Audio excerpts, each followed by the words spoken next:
Securities offered through Kestra Investment Services, LLC, Kestra IS, member FINRA SIPC. Investment advisory services offered through Kestra Advisory Services, LLC, Kestra AS, an affiliate of Kestra IS. Capital Advisory Group, Inc. is not affiliated with Kestra IS or Kestra AS. Neither Kestra IS nor Kestra AS provide legal or tax advice and are not certified public accounting firms.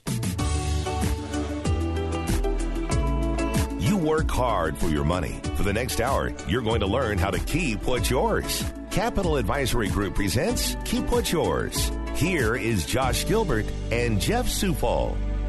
Welcome to Keep What's Yours with Jeff Zufall. I'm Josh Gilbert, sitting here with Jeff Zufall. He is Senior Tax Strategist and Wealth Advisor with Capital Advisory Group. We do a show every week called Keep What's Yours. Jeff, you wrote the book. That's right. Happy Saturday. How you doing? You wrote the book, Keep What's Yours. We do the show called Keep What's Yours. The idea here is to find somebody like Jeff, a Senior Tax Strategist, Wealth Advisor, to take a look at your stuff and just say, where can we be keeping a little bit more of our money? Exactly. You know, the government comes along. You've taught me how to look at my paycheck stub. Yes. A lot of people don't understand what all that gibberish means, right. But it's vitally important that you look at it on a regular basis. We got paid the other day, and I took a look at it, and, you know, it's like, oh, okay, this much money's coming out for my retirement. Yes. And it's a pretty sizable number. That's but good. The idea is, what can I live with? And exactly. What can I live without? Exactly. And the higher that retirement number is coming out of my paycheck, and if I can still maintain my pay the bills, fabulous lifestyle, yes, we want that number to be as high as rich possible. and famous, right? So it's like, you know, I drive the Bentley around. That's right. You know, yeah, right. So you know, we got a new car payment. We had to get a car. I hate to say it, but Bentley, the Bentley was not on the list of cars. We went to Darren at HW Kia. Got me a new Sorrento. Cool. Because the old Volvo, the 2009 Volvo, the air was just not always working. Too hot. And, you know, it's like my wife's like, we've got a baby now. We need, you know, really. I would have drove that thing until, you know, the wheels fell off. Yeah. But the idea, if I go careening into a ditch because the wheels fell exactly, off my car, that's I'm fine. You know, I'll crawl out the window. That's right. But with the baby and everything, we had to. Can't do that. You know, and right now, we talk about inflation almost every show. We talk about it's huge. The way that the market is right now. Should we do this? Should we do that? The rates are up. You know, it's like, should we buy a car? Darren from HW Kia will say, probably not right now if you don't. But if you need one, you need one. But if you need one, you need one. And the other interesting fact is interest rates actually tricked down just a touch. Whoa! Yes. So they were on average they were encroaching 6%, 5.3. Interesting. So, yeah. Gas prices are still way up, but that's a whole different conversation. Yeah. So we had to get a new car, and, you know, do I go back into my retirement and make adjustments instead of doing 12%? Do I tick it down to 10% so that I've got a little bit more money to play with now that we've got a new payment? That's the mathematical equation that we put together to say, hey, this could be your alternative. And again, it's not that you wanted to buy a new car, you didn't have any choice. And unfortunately, you can't walk to work every day. So you got to buy a car. Right. And one of these things that just so happens to happen when we're least expecting it, new children might pop up. That's right. There's no announcement. Don't worry. There's no announcement. Dun, dun, dun, dun. Yeah. Yes. But the question is that we have in my household every night is, what happens if there was another one? That's right. And, you know, and we're doing this with daycare. What happens if daycare costs double? So the funniest is we had our little midlife crisis to buy the little 2-seater car, and then grandkids came along. Oh, no. And it was like, what do we do with them? So Jeff has gone from the red 2-seater to the minivan. The minivan. No minivans. No minivans allowed. Well, the coolest SUVs. thing, now is they're making SUVs that have a lot of room. Yeah. And even the minivans. Speaking of Kia. Some of the minivans have a lot of room. Darren at HW Kia, they got that Kia Carnival. It looks like an SUV. Yeah. But it's technically a minivan. Minivan, that's the thing. Life comes at you fast. That's right. You got to zig and zag. So the question is, are you prepared to deal with it? And financially speaking, we should be in a comfortable spot where if financial emergencies happen, we have a place to go. Exactly. And the way to get to that comfortable spot is to talk to Jeff Zufall. Exactly. Sit down, plot it out. Sit down, plot it out, senior tax strategist, wealth advising, have the whole conversation with him. 636-394-5524, by the way, that's the phone number. Have the conversation so that you are in a position a year from now or 2 years from now, that you are in a comfortable spot, that you don't have to worry about, what happens if the AC goes out in our house. And that's the question is, what's your number? And a lot of people go, what do you mean? Some people are content with $500. Some people it's $50,000. Some people it's $100,000, and that is access to capital that you can get your hands on. When I go to sleep at night, what is going to help me sleep knowing that if the AC went out and if the refrigerator got busted and we had to add a new car, exactly, I would have access. There's access or ways to go get that money to bring it into the house. We're talking cash. Yes, we're talking cash. Right. And again, most people are like, I need $100,000 on hand because that's, 4 months of salary. No. Yes, you need that 3 months of capital. You have access to it. You don't need it sitting in a bank account doing nothing. Yeah, and the way that bank accounts these days are, we're making pennies. Yeah. So inflation is pennies. Inflation is 8.6, but yet you may be getting a quarter of a point in a savings account. You're losing money. Yeah. Nobody's ever going to go, oh, hey, look, you just lost money. But the reality of it is the purchasing power of that money sitting in that savings account lost value. Yeah. So you're losing money by just leaving it sitting there. So you want to craft a way to say, let's use your example of $100,000. Okay, I got $100,000. If the car went out and we needed to get a new car, if the AC went down, if we had to get a new fridge, then we probably would need our hands realistically on $20,000. Exactly. Okay?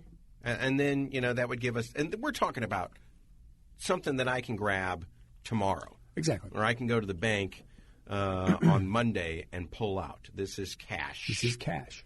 The other places, where should the rest of your money go? Well, that's up for you and Jeff to decide. And we'll figure out what risk tolerance are, what the money's really going to be used for, so on and so forth. But literally you would have 30 days cold cash sitting in a savings account doing nothing. But it's cash. You get it immediately. Let's talk about my retirement account. I'm stocking money away in there, and it's a nice number that I like. It's high. It's fun. Every time I see my paycheck, I say, ooh, I'm gonna maybe I will retire with that Bentley.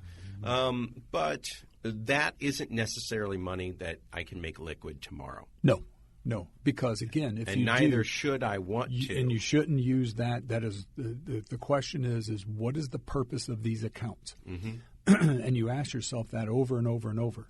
Your retirement accounts, your 401k, IRAs, other than a Roth, are retirement. That's what they're designed for. And you're not in retirement today, so you'll leave them alone and let them sit.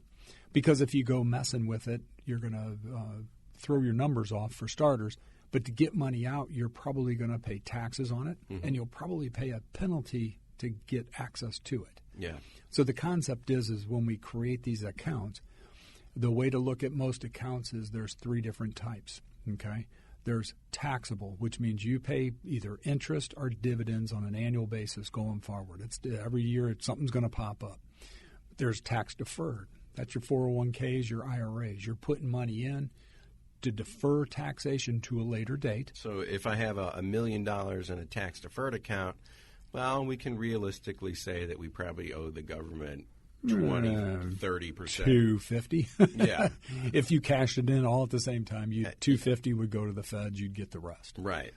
So know that your tax deferred accounts, you can, your compound interest is our friend. And that's the kicker there. We can grow it quicker, but we do at the end of the day we still owe the government their fair share. Yeah. And then the third would be tax-free accounts. It's a Roth IRA. As long as the rules are followed correctly, you will never pay tax on that money once it goes in that account. And that is, I get paid.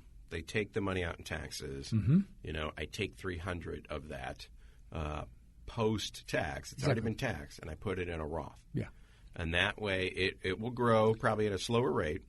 Well, it depends. Depends on what your risk tolerance is. You could have a Roth that just goes gangbusters, makes a ton of money. Yeah. Who's the PayPal guy? We've Peter talked about Thiel. Peter Thiel put his $6,000 in his Roth IRA that's worth like $60 billion today. You know, he bought a bunch of PayPal stock when it was 10 cents a share. Exactly. But it now is grown exponentially over time, and literally the IRS is trying to figure out how do we cap this. And they came up with a couple weird rules that never really saw the light of day yet. But they said, hey, if your account's over $10 million, you've got to take money out each year as it grows. So even as far as socking our money away in an account that we don't want to touch, whether it's a Roth IRA or if it's a traditional tax-deferred account, we don't want to really touch that money, but we have a lot of choices of what to do. Exactly. Inside There's those tons accounts. of places to go. Exactly. But I want to get back to, I need money. Mm-hmm. And what accounts should I pull from? What if I put a bunch of money into my IRA, I hit my cap, and then I get an E-Trade account. Yeah. And I buy Disney stock, and I buy Tesla stock, and I buy Walmart stock. Do I want to say, the air conditioner went out. Do I want to go and sell Tesla stock to pay for my air conditioner? If that's your taxable side where you have access to it without incurring penalties, typically, yeah. That's probably where you'd go get it from. Because your other alternative is that tax-deferred group. You would have to sell something, create taxation and penalties to pull the money out. Or, again, the flip of it is, remember, a Roth IRA. Whatever you put into the Roth IRA, you have access to pull it out. So if you put $6,000 into a Roth, you have access to $6,000. You just can't. If you're under 59.5 or 5 years is what the rules are, you can't access principal until the later of the two. Yeah. So if you're 50, you have to wait till 59.5 to access your earnings on that $6,000. But at any point in time, you could go grab it and pull it over. You pull the capital back out. And it would be no tax. Now, they're going to send you a 1099. 1099 says taxable amount not determined. There's a little box that's checked. And the problem is when you make a contribution from a tax angle, when you make a contribution to a Roth IRA, you should record it on a tax return somewhere. So you literally would say, I did $5,500 to a Roth 5 years ago. The tax return itself will keep that calculation rolling forward. So if you ever sell $5,500 of your Roth, the tax software knows that it's not a taxable event. Otherwise, you got to go back and say, what I put in, right. When did I do it, and do this weird calculation to prove that 1099 they send you is not taxable. So the idea going forward, everybody, driving around in their cars, listening at home while they're doing the dishes, whatever, I want you to sit there and do what I did with Jeff. How much money do I need cash, exactly. Liquid cash, in a checking account or a savings account somewhere? How much money do I need that if I needed to get it from the bank tomorrow, you would have it's the ability, there. the ability to go get it. And I ask my wife this question all the time, and she's very conservative. Mm-hmm. But the first thing she said, $5,000. And I go, wow, that's a lot lower than Jeff, take this money, take it and run, and do something with it before she changes her mind. But I think that number has actually crept back up. Yeah. I think she said about 10 or 20. Yeah, that'd probably be more like it, seriously. And then the question is, well, what do we do with the rest? Yeah, then the rest goes into something that is, I'll say, a midterm. Because remember, anything that you put in the market has the ability to take a loss. And we've seen that over the last 6 months. I mean, we've had, a run of 8 years, 9 years, where, there's no top that just keeps going up and up and up and up. And then all of a sudden in 2022, basically the wheels fell off. And since January, pretty much market hasn't done much. Come on, don't forget COVID. Well, COVID was kind of a short-lived right. March to, say, June, July. If you took your money out True. in March of 20. Yes, you never saw the rebound. So, right. But it did pop pretty quick and came right back into play in COVID. And then everything was perfectly fine from there.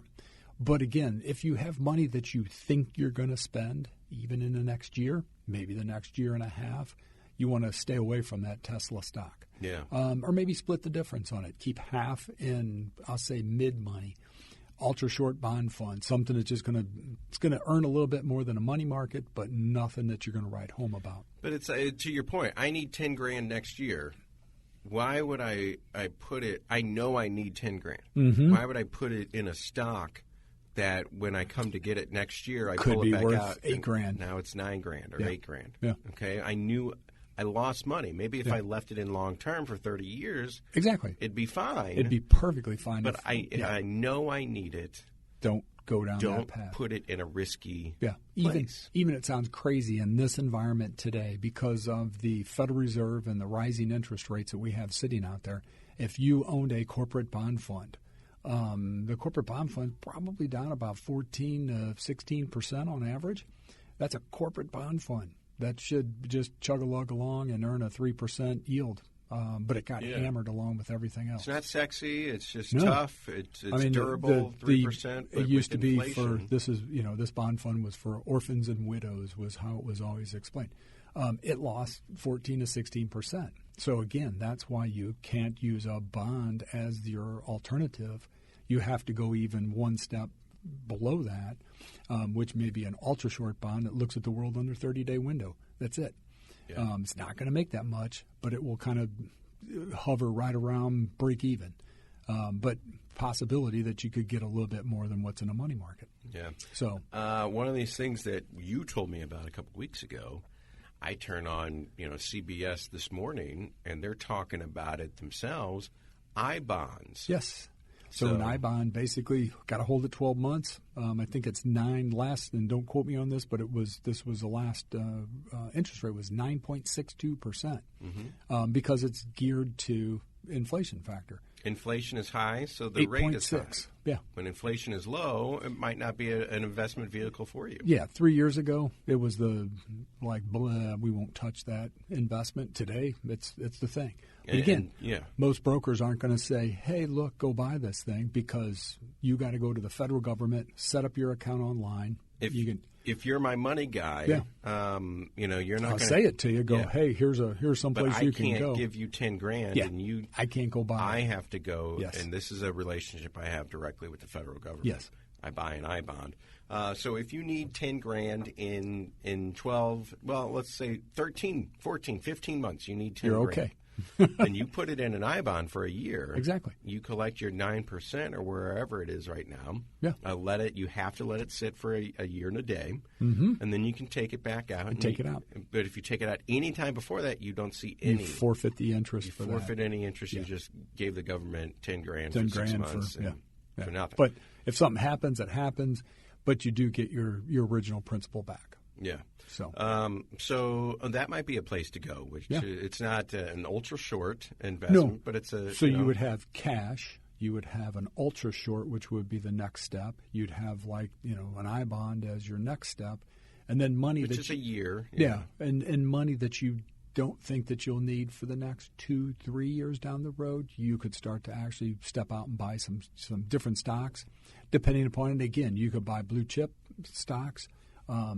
Without giving investment advice, but blue chip stocks that pretty much chug along, earn a decent dividend, share price goes up a little bit, but don't really move a lot in the big picture of a growth stock. And it's fairly safe, and it makes a little bit more money than just in a checking account. within reason, But every stock always has its inherited risk.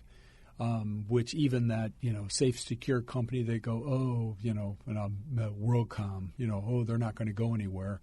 And literally one day they just imploded, went to zero. Enron.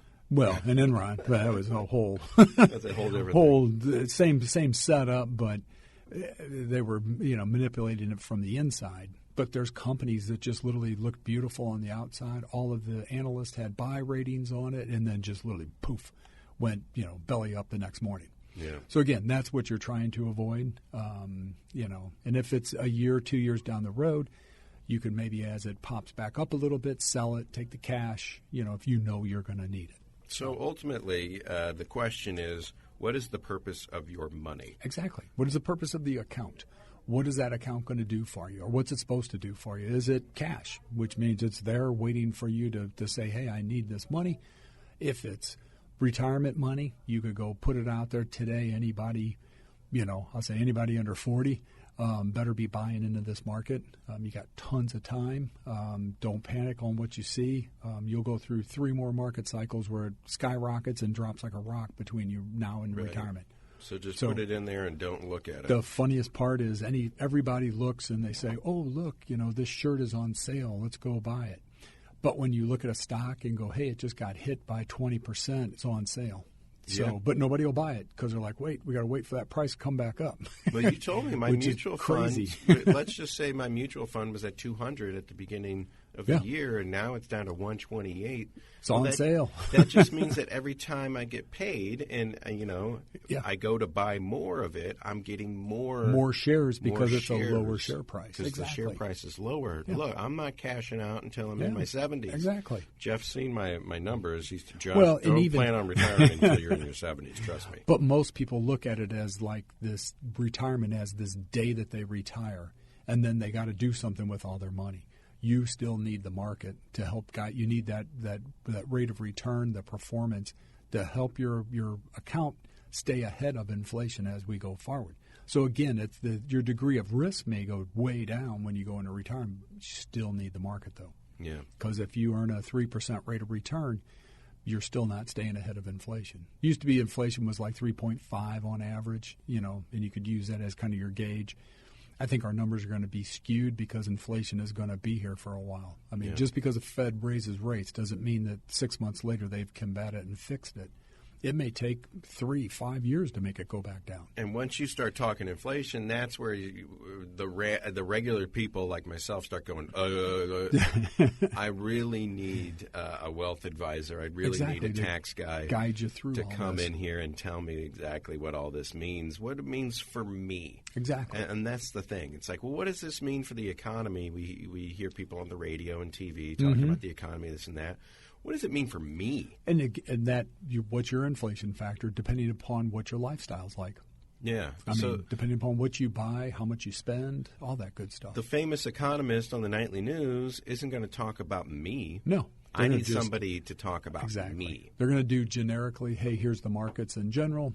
You need somebody to look, hey, this is how it's affecting you, and this is what you should be worried about. And that somebody can be Jeff Zufall. He's not just the guy on the radio with the Keep What's Yours book and the Keep What's Your radio show and the Jennifer Blome advertisements throughout the week. He's a real person, and he works with real people. Jeff Zufall, Senior Tax Strategist and Wealth Advisor with Capital Advisory Group. The question is, and this is the one that I love, and I like going out and talking to friends of mine, right? Having beers at night. It's like, what do you got and where do you have it? Yeah. How much money do you have? How much money do you think you need to be able to replace the AC if it goes out one night? And what should you do with the rest of it? Are you aggressive? Are you, and where's your retirement sitting? Exactly. Can you put a little bit more in your retirement? Jeff always said you could put a little bit more. Every year put a 1% more. Add 1%. I mean, a lot of people will start it, put it in a drawer, forget about it, never pay attention. And that's why that paycheck stub becomes important, looking at it. Increase your 401k by 1% a year. If you do nothing else, increase it by 1%. That's it. Look, if I get to the end of my pay cycle and I still have money left, I'm going to go spend it. That's right. Oh, I got money. That's human nature. I still got money. Let me go spend it. If I take that money on the front side, tuck it into a retirement account, I'm not going to spend what I don't have. Exactly. So out of sight, out of mind, just stock it. Pay yourself first. Yep, pay yourself first. We always say that. Make sure that you have enough going into your retirement account, and then whatever's left over. Exactly. You budget, and you figure out what you need it is to survive. And, maybe you did need to get that new Sorrento. Exactly. But, hopefully you'll be able to keep making those payments. With surround sound. Yeah. It's nice. It is a nice ride. 636-394-5524. What's your magic number? What do you need to sleep at night? And what are you going to do with the rest of it? Exactly. Where is it going to go? Give Jeff a call. Have a conversation with him. Sit down with him. And talking to the tax guy, you think that we got to go every April to see the tax guy, but you get paid every 2 weeks. Yeah. I'm getting paid in July. Ongoing So planning process. The conversation needs to be in July as well as in April and as well as in November. And, end of the year, a lot of the times we want to have a conversation with Jeff to make sure that we've maximized all of our accounts. And by the end of the year, by November, we basically know what our tax implication is going to look like because we already have 10, 11 months. Yeah. That's when you can really zero in your year is October, November, December. Yeah. To know, hey, this is what you got going. Here's some stuff you could do to help. Or no, hey, you made too much money, you can't do that. Right. That kind of a setup. You can't go back in time and change things, but at least you know where you're sitting. Exactly. You don't want to wait until January, February of the following year and then go, hey, what should I do? And that's what a lot of people do because there's just maybe one or two things you could do. We could have caught this fourth quarter, October, November, and December. had it addressed, and you'd be home free versus waiting until January, February the following year. Yeah, now you got a big tax bill that you can't really do anything about. Make it go away. Yeah. 636-394-5524. Have a conversation with Jeff about your current financial situation. Show him your paycheck stub. Show him your last 2 years of tax papers. And just say, we've got 3 kids, we've got a house, we've got a lake house, we've got a condo. My wife does this on the side. 2 Bentleys in the garage. Yeah, and we want 2 Bentleys in the garage. Make it happen. That's right. I'm going to throw all my papers at you and just say, let me know when I can start test driving the Bentley. It is. Keep about what's 75. yours. Yeah. I'm going to have to wait until I'm really old. You'll see an old man behind the wheel of a Bentley. Not even eyeballs, not even going over the steering Mr. wheel. Magoo. That's me. That's Josh finally got his Bentley. 636-394-5524. Keep what's yours with Jeff Zufall. Give him a call. Get a consultation going. Find out how you can keep a little bit more of your money. And by the time you wind up at 50, 60, 65, realize, whoa, I got plenty of money. That's the best thing to happen, seriously. So what you do now at 40. It counts, believe me. It counts. Yes. We'll go to commercial break. When we come back, starting your own business. Maybe that's something that you want to do this recession. Maybe recession's a good time to start a business. Yes. The Great Migration is a Great Resignation. Resignation, yes. Yeah, that's what it's called, is what is kind of going on. People are leaving the workforce because they're like, you know what, I'm going to take this opportunity to start my own business. Yeah. What are some of the pitfalls, 10 things you should not do when trying to start your own business? Jeff Avoid. is kind of a specialist when it comes to small businesses, so we'll talk about that. It is Keep What's Yours with Jeff Zufall, Senior Tax Strategist and Wealth Advisor with Capital Advisory Group. We'll be right back. Back to Keep What's Yours with Josh Gilbert and Jeff Zufall. Back on the Big 550, back on Keep What's Yours with Jeff Zufall. Jeff is Senior Tax Strategist and Wealth Advisor with Capital Advisory Group. He's here with us every week talking about how you can keep more of your money on your paycheck in your pocket rather than funneling off to the federal government. To the IRS, exactly. And the point being that we kept $1,200 when all was said and done. Yeah. My son has to go to daycare, has to go to school. We have to pay for it somehow. Yes. So we set up an FSA, a flex spending account. We used $5,000 in the FSA. That is non-taxed. Pre-tax, basically. Pre-tax. Yeah. That's the word for it. Pre-tax, $5,000 goes into an account pre-tax. We use that to pay part of his schooling. And since we didn't have to pay taxes on $5,000, we're sitting at about a 24% tax bracket. We kept $1,200. That's right. From going to the government. You're buying lunch today. Well, gladly. I do need to say thank you. If we bump that up to $10,000. Technically be $2,400 savings. Is something that we kept. Keepings, something that we kept. And the idea is we moved $10,000 into an FSA pre-tax. So rather than being taxed on the paycheck and going into our bank accounts, we moved it off to the side.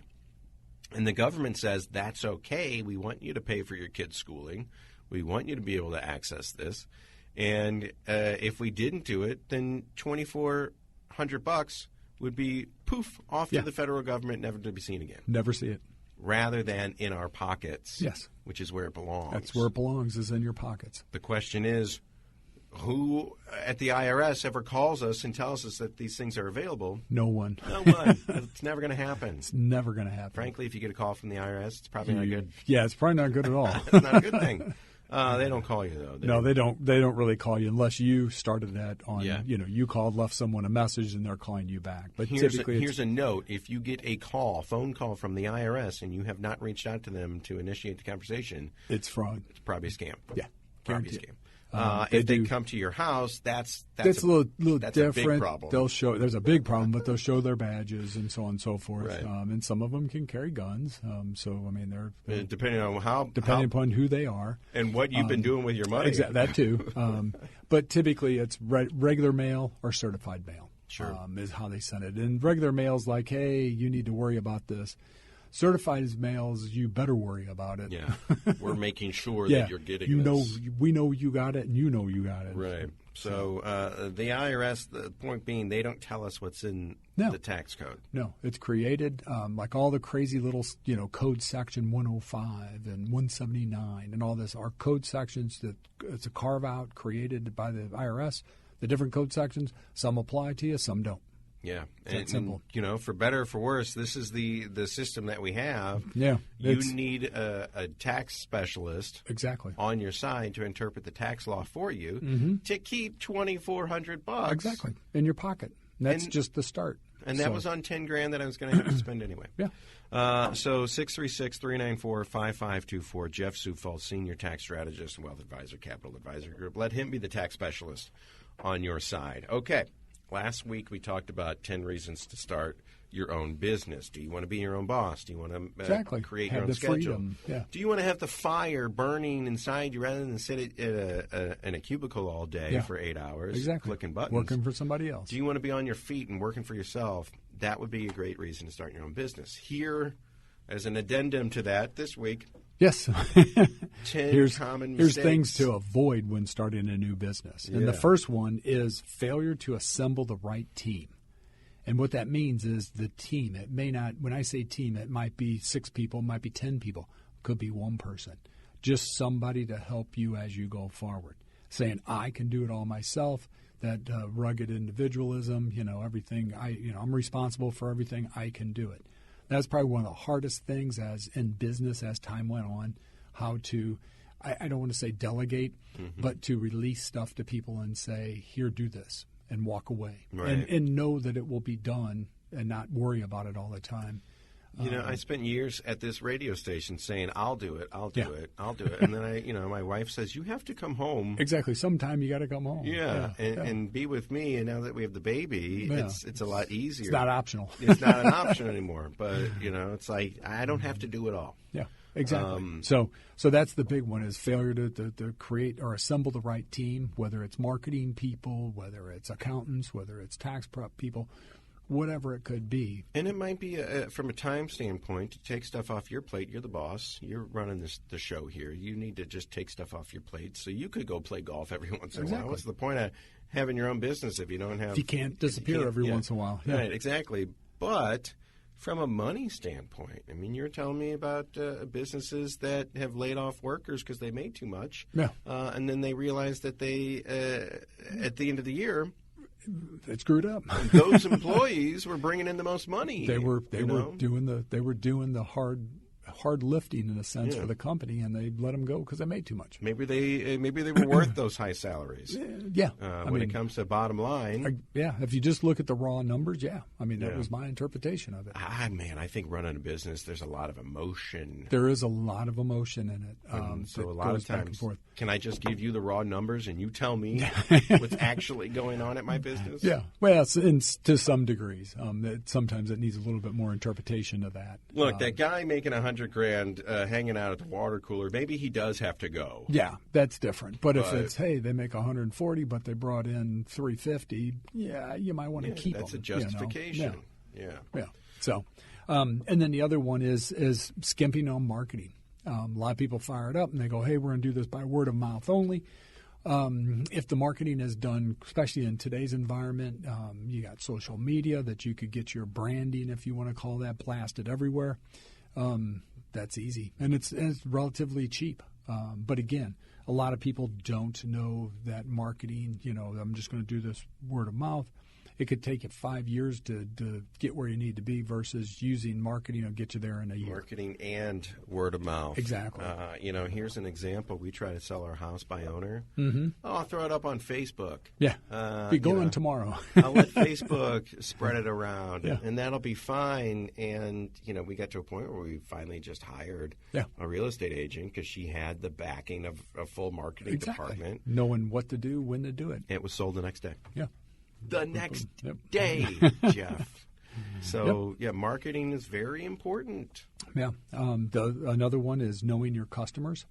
So knowing who in the world that you're going to attempt to sell to or sell your product to or your consulting to. You need to know where they live. What's their demographics, where they live. What's their route home from work. So forth. Yeah. So don't, just kind of say, hey, I'm going to sell this to everybody because you may have a niche. Yeah. Everybody should need this, but only these people are going to see it. 25% of the market. The other one is underestimating the financial risks that you will take. So again, I think last week we talked about don't borrow from your 401k, don't cash stuff in to, use it to create this company. But every venture is going to have some risk in it, some inherent risk to a degree. But the question is underestimate it. To say, oh yeah, I can do that for $1,000 and it costs you $10,000. That's an issue. Yeah, right. By not knowing the pricing structures. The real numbers. That stuff can get out of hand pretty quickly. Real quick. I think. Real quick. And then that's kind of what gets you, I've only spent this, so I can spend this here. Right. So Has anyone ever opened a credit card and then looked at the statement 6 months later? And my went, God, whoa. where did all this come? And then you look at, the grocery store, the gas station. 5,000 transactions. These are all normal transactions. Wait. I just didn't realize it would add up that quickly. Yeah. We have people do budgets all the time, and that's what we say is just don't. Most people, when they do a budget, will just go, oh, my electric's $200, my gas is $100, and they're kind of guessing. We say go take your bank statements. Go take your credit cards, your debit cards, put everything together, pick a month, compile it. You'll be amazed at what you spend. Find out what it really is. And then go back 2 months and do the same thing. And then go back 6 months and do the same thing. And what you'll see is it's a trend, and the numbers are probably pretty close, other than if you have a big ticket item that was in that month, that you just happen to be putting together. So kind of wild, but crunch the real numbers. And do some due diligence and go back throughout the years and figure out what your real expenses are. Yep. Because, doing fat finger, you say fat finger. Yeah. Oh, $100 here. Yeah, it's $100 here. And it turns out you're at 1,000. In reality, it's 1,800. Yeah. You're not even the right big ballpark. Yeah, it's almost double. Yeah. So the other one would be overlooking administrative side of the business. So that is What does that mean? That means all those receipts, putting it in QuickBooks, making sure that you do your right filing, that if you pay yourself, you do your payroll tax withholding, that you do the actual deposit, workman's comp, different stuff like that. A lot of people are like, oh, I need that. And it's like, yeah, you need it. Yeah, well, this is the analogy I always bring up. Say you love flowers and you want to open a flower shop. Well, great. You've got the flowers look fantastic. Yeah. But how do the books look? Exactly. They're probably a disaster. Yeah, I don't know how to do that stuff. I don't know what insurances I need. Exactly. I don't know if I should do an LLC or a, the right entity type and so on. So administrative. And I say this all the time. I am not organized. Yeah. I'm not good at this stuff. I have a niche that I am, jack of all trades, master of none. Yeah. I've got a niche where I'm master of one thing, Mm-hmm. and I'm just somewhat good and really terrible, frankly, at a bunch of other the rest. things. Yeah. So I would have to, open my flower shop and then just turn all the books over to you. Exactly. And just say, what kind of insurance do I need? Yeah. What kind of, and you can help small businesses do that. Exactly. And then the other one is failing to be organized from the very beginning of your business. Yeah, that's me. Which means you run 6 months, 8 months, and go, oh, yeah, look, I made all this money. And people laugh at this. We see that where people come in and go, hey, look, I've been running 8 months. I finally started to make money, but I have no idea where I came from and where I'm going. Yeah. And literally, if I said, how much money you make last week, they go, I don't know. So that's where that failing to be organized right out of the bat keeping your receipts organized, not just take it and throw it in a bag and throw it in a corner of the office. Actually organizing stuff, knowing where you're spending money, using QuickBooks to your advantage, so on. So look, I'm good at the sweat equity. Yeah. I'm good at showing up and doing the work and turning the lights off at 9 p.m. Yeah. Burning the candle at both ends. But I'm terrible at the books. From the organizational standpoint. But unfortunately, it's a language I don't speak. We also see a lot of husband-wife where the husband is the business owner, if you want to call it that, but really the wife's running the show because she's the one that's organized, that kind of keeps everything on the right page in a sense to keep the husband going forward on a day-in, day-out basis. Yeah, I mean, we got a condo, and I'll go down there and I'll do the maintenance on it, and I'm actually really good at customer service. So if guests need anything, I'll jump on the phone. Yeah, you need another pillow? No. Yeah, there's a barbecue place down the street, and you want to rent kayaks from this guy.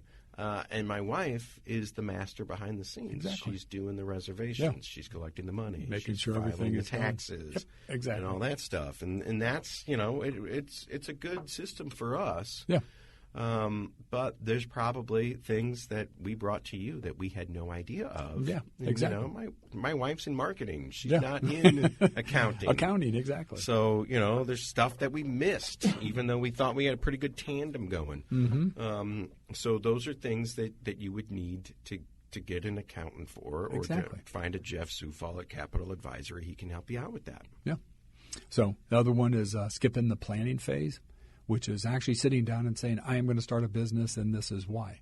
Most people just go, hey, I'm going to go do this, and dive right in, hands and feet and everything, and it becomes a nightmare. So planning stuff. Yeah, you got to plan to take swim lessons before you dive in. Exactly. Otherwise, you're going to sink. All right. So then the other one would be not setting goals. That could be personal, professional goals. It doesn't make a difference.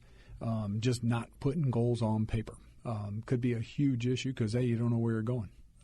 So that's a huge one. Yeah, sometimes you have to write it out. Yeah, scribble it out, and then sometimes you may, once you write it out, you look at it and go, well, that's stupid, or you go, oh, that's brilliant. We need to follow that. So anything that you don't write out probably will never happen. And then undervaluing the products and your services you offer, maybe underpricing it. Undervaluing it, not really understanding what you're doing. There could be a huge issue. And then last but not least, I see people go, ooh, that's a cost. I'm not going to spend it. I hear that all the time. Avoiding technology. There's technology that we have that simplifies what we do. Literally one piece of software talks to the other, vice versa. It's not foolproof. There's issues sometimes where it doesn't really follow all the way through. But 98% of the time it does. And yes, it costs for that technology, but at the end of the day, it saves us money. So, yeah. And it's all about what's going out versus what's coming in. Exactly. And if it's going to save me money, I don't mind paying for something up front. Exactly. I don't mind putting that money out of pocket. And when you talk about businesses and, where are we going, how did we get here, what are the services that we offer, your business could change dramatically yes. From what you started out thinking that you're going to do to what you're actually doing. I mean, just look at Amazon. I mean, Jeff Bezos was selling books online in 1997. And now, they make e-readers and now he's going to space. Yeah, going to space and sailing around the world in his yacht. So. Right. So it's like your business could be one thing. You open up a flower shop, and then all of a sudden it gets out of hand, and now you're sending flowers all over the country, and now you're a shipping business. Exactly. And that's basically Amazon sold books. Well, no, now they're a shipping business. Now they're shipping, straight up shipping. That's what they do. So you might have said, well, I grew flowers one day, and the next day I was a warehousing person. Yeah. And that's just the reality of the situation. That's it. So you got to have in mind what you're doing and the goals that you want to set forth. And the truth of the matter is that you might not know how to do any of this stuff. Exactly. That's the hidden side of the business that you never really thought about. So that's where Jeff comes in, and he can help you out with that. 636-394-5524. Jeff Zufall, Senior Tax Strategist and Wealth Advisor. He's a specialist in small business. Yes. You can take people's books. You can take people's payroll. You can take a look at everything and just say, here's where money's bleeding. Being spent or bleeding or, what's this and why'd you spend that money? Yeah, and you should invest over here in X, Y, and Z. Exactly. And I mean, these are things that, maybe you don't know anything about the floral business, but you know a thing or two about the numbers and how financial is created. Right. That's pretty much it. I may not know anything about how the flower's grown, when to water it. I'd forget. Right. But again, at the end of the day, I can look at the numbers and say, "Ooh, hey, that's profitable," or it's not. Spending too much on bulbs. Yeah. You're not getting a big enough return on the petals. So that's kind of the idea, and everybody needs somebody like this in their life, and a small business doesn't really have the capacity to have an in-house accountant. Exactly. Never. I mean, you never have the resources to have somebody sitting next to you going, hey, is this a good idea? Right. And then rather than pay for a point-of-sale service, you might want to do Square or something. Yeah, exactly. And you guys know all about that, I'm sure. A lot of people forget the Square fees. They get the 1099K from Square, and it shows the gross receipts, everything that came through, what was used with the card, what was used without a card. But they forget that the Square fees are on the backside. So somebody may charge $200, and that goes in your account. But literally the next day, there's the service charge that Square takes their fee out. A lot of people forget that number because you got to go and pull it. No different than if you're an Uber driver. This is one that just blows my mind. Stumbled on this a couple of years ago. If you're an Uber driver, the trip that Uber clocks for you, because Uber will say, here's your mileage. But your mileage is while you had a person in your car in the fare. So it's from the airport to wherever they're going, to their hotel, drop them off. That Uber driver's got to turn around and go back to the airport or go back to someplace else to pick up the next ride. That mileage is always missing. It's not logged with Uber. Because Uber only counts when there's somebody in your car. Right. So we see that there's thousands of miles missed by somebody running from an airport to a hotel, turns around, goes back to the airport to pick people up. They forget about the return trip. And that's one of those things, mileage right now, before we end the show today, let's mention this. Mileage deduction is up. When can I deduct mileage when I'm driving around? And there's apps out there that you can use. Yes. So on our website, there's what's called MileIQ. There's a discount for a 20% discount. There's a little, what do you want to call it, a promo code that you could use, which is out there. But it's just one that we've stumbled onto. We like it. It works. But for 2022, there's going to be 2 sets of numbers for mileage. You have your January 1 to your June 30th, and that's running at 58 cents a mile. And then July 1 to December 30th, it goes to, I think it's 62 and a half, I believe. So there's a 4% increase in that for the second half of the year. But you got to keep 2 sets of books now. You got to keep the first half of the year with all your personal mileage and all your business mile. And then the second half of the year on the tax return, it'll be broken off in 2 separate sections. And the MileIQ app. Literally goes on your phone, and it tracks it. Everybody freaks out on this. It tracks where you go, everywhere you go. So at the end of the day, if you went to the grocery store and it's not business related, it's personal, you left swipe it and it goes away and it clocks that mileage under personal. If it is a business venture where you went to go see a client or you went to go pick something up for business, you right swipe it and it'll actually clock it for business. At the end of the year, it will generate an Excel spreadsheet that says total miles for the year was X, business miles were X, personal miles were X.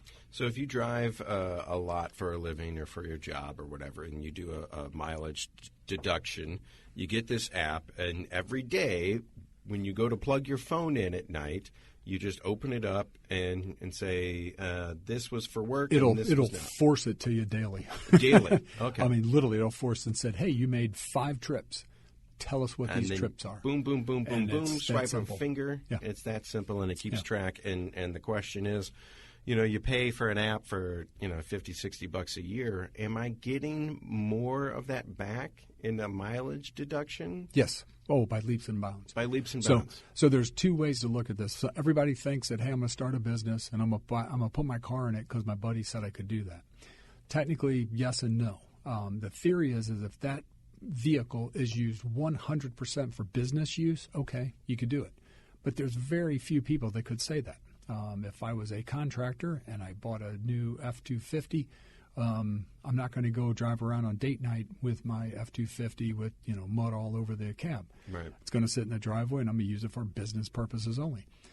So that's kind of the divide in a sense. But most people can actually not put their vehicle, place it in service in the business, but yet just do mileage. So you could have multiple vehicles that you drive as long as you can try. The IRS says that we want this in a format of date, who you went to go see, and what the mileage was.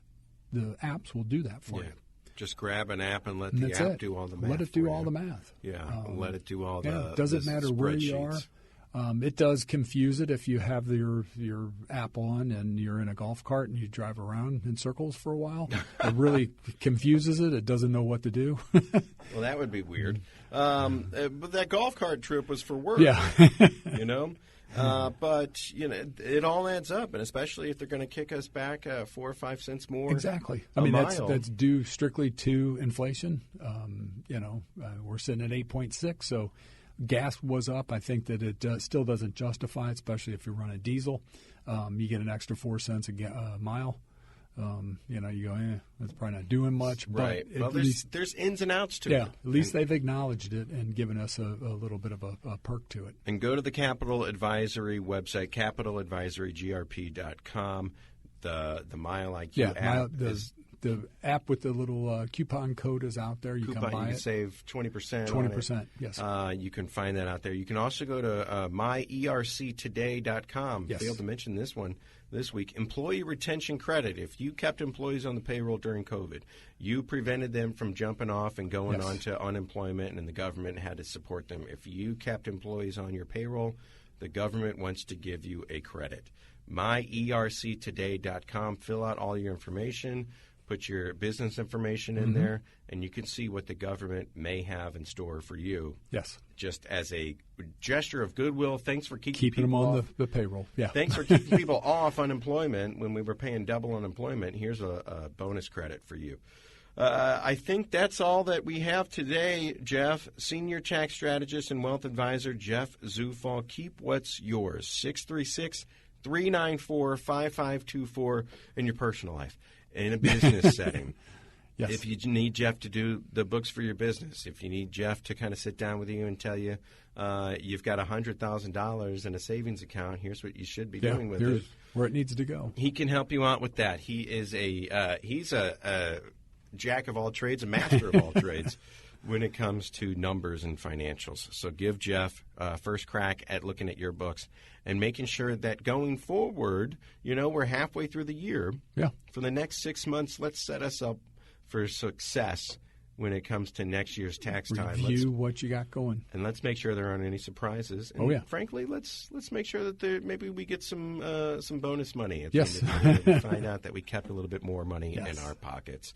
Jeff Zufall, thank you so much. Thank you. See you next week. You've been listening to Keep What's Yours with Josh Gilbert and Jeff Zufall, Senior Tax Strategist and Wealth Manager at Capital Advisory Group. To learn more, call 636-394-5524 or visit capitaladvisorygrp.com.